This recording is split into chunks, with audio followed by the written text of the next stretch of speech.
Hi, my name is Eileen Longwear, and over the next few weeks I'm going to be sharing some of the healthy recipes I do in my cooking class.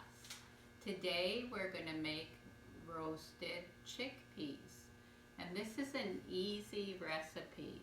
All you have to do is open a can of chickpeas, rinse them, drain them, try and dry them as well as you can, and then throw them on a cookie sheet.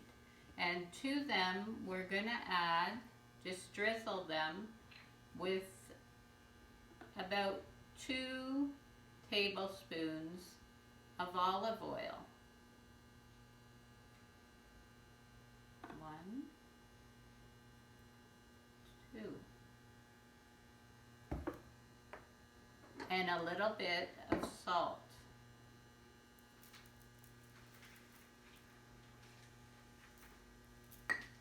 And I'm going to mix that up a bit so all the chickpeas are coated. And then they go into a 400-degree oven for 25 minutes. They're ready. Now, every 10 minutes or so, I did shake the pan so that we could distribute everything evenly. And they look perfect. Now, we're going to bring them over here and we're going to cool them off. But before we do that, we want to season them a bit, or you can leave them the way they are. I have a harissa seasoning. I'm going to just shake a bit on there.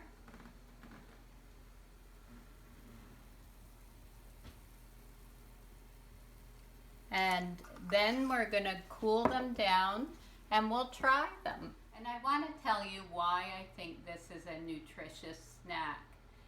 Every half cup of chickpeas contains 7 grams of protein and 7 grams of fiber, which are 2 nutrients that are important in a healthy diet.